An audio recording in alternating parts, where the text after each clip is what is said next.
Je m'appelle Christophe Mester, je suis technicien chez MBK. Chez MBK, on produit les scooters et les motos de 225 jusqu'à 700 cm3. Actuellement, on est dans le service plasturgie qui comprend 2 presses à injecter, une 1000 tonnes et une 1800 tonnes.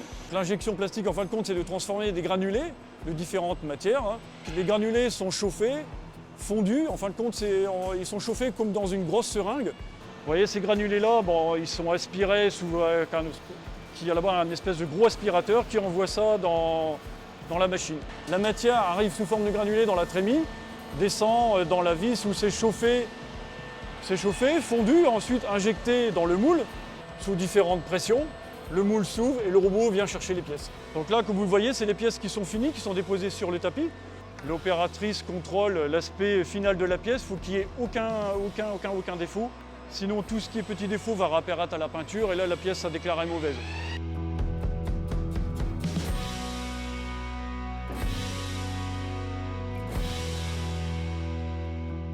La première partie, c'est d'assurer la production de l'atelier journalière, donc c'est de préparer les moules, de monter les moules sur la machine, et de suivre la production qu'on a besoin.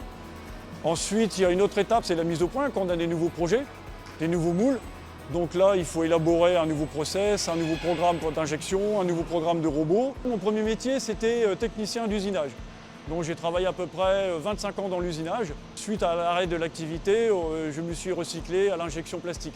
Donc, au niveau formation, je suis allé à l'ISPA, à Alençon, donc c'est l'Institut supérieur de la plasturgie d'Alençon, suivre des formations. Ensuite à La Roche-sur-Yon pour suivre des formations au niveau robotique. Je suis allé au Japon aussi, passer un stage de 15 jours pour voir comment les Japonais travaillaient au niveau de l'injection plastique, pour justement retransmettre après chez nous un peu leur façon de travailler. Il faut être méthodique, il faut être inventif, il faut être curieux surtout aussi.